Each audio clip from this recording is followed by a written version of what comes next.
Hello, তোমাদেরকে first পার্টে দেখিয়েছিলাম আশীর্বাদ পর্যন্ত। আর এটা হলো গায়ে হলুদ অনুষ্ঠানের ভিডিও।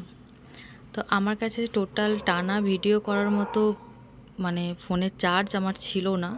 আর আমি অতটাও ফ্রি ছিলাম না যে কন্টিনিউ টোটাল ভিডিও করব, তাই আমি থেকে থেকে কিছু কিছু ছোটো ছোটো করে ক্লিপ নিয়ে ভিডিওগুলো করেছিলাম।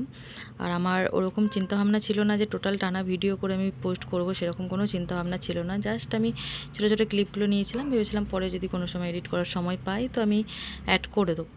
তো সেই হিসাবে ছোটো ছোটো ক্লিপগুলো আমি নিয়েছিলাম। তো এবার হচ্ছে যে এতদিন পরে কেন ভিডিও দিচ্ছি, বিশ্বাস করো আমার একদমই সময় হয় না এডিট করার মতো, মানে নিজের ভিডিও এডিট করার মতো সময় হয় না। কেন কি আমি যা প্রফেশনালে কাজ করি সেই প্রফেশনাল থেকে বেরিয়ে এসে মেয়ের ভিডিও এডিটিং করা, আদার্স আরও অনেক ভিডিও থাকে যেগুলো এডিট করতে লাগে আমাকে, সেগুলো করার পর আমার আর ইচ্ছে হয় না যে নিজের ভিডিও নিয়ে আমি আবার ঘাঁটা করি। কেন কি এডিট করতে গেলে না, সত্যি কথা বলতে মাইন্ড প্রচণ্ড পরিমাণে ফ্রেশ লাগে।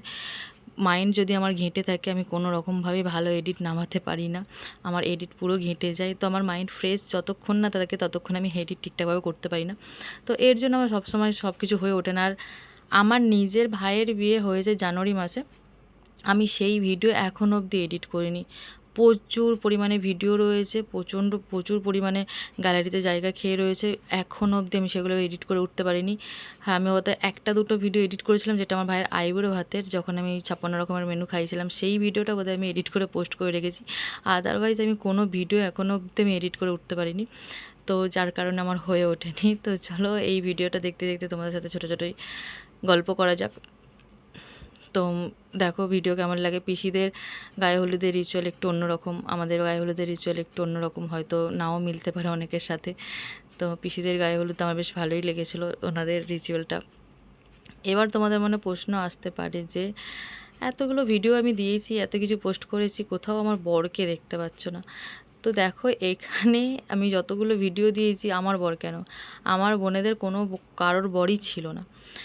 মানে জামাইগুলো এই বিয়ে বাড়িটাতে শুধু বিয়ের রাতেই এন্টারটেন করেছে আর বউ ভাতের রাতটা এন্টারটেন করেছে, তাছাড়া আদার্স কোনো রিচুয়ালে আমার বোনেদের বর, আমার বর কেউ এই অনুষ্ঠানটাতে ছিল না।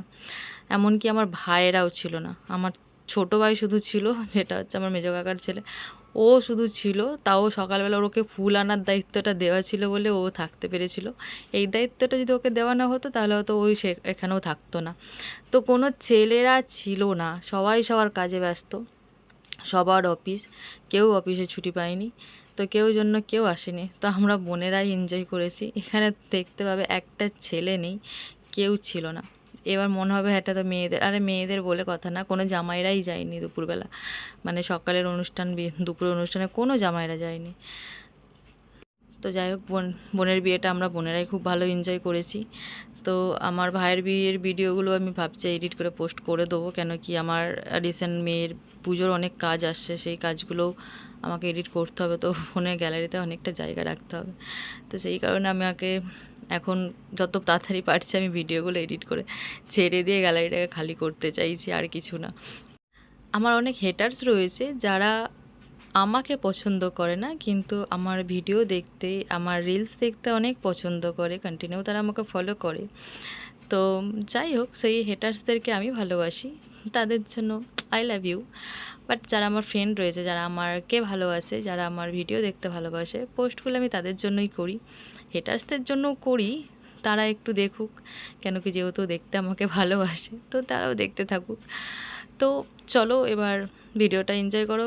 আর এটাই ছিল লাস্ট, এরপর দেখাবো তোমাদেরকে আমি আমার রাতের লুক আর রাতের কি করেছি না করেছি সমস্তটা। তো চলো tata, bye bye, take care.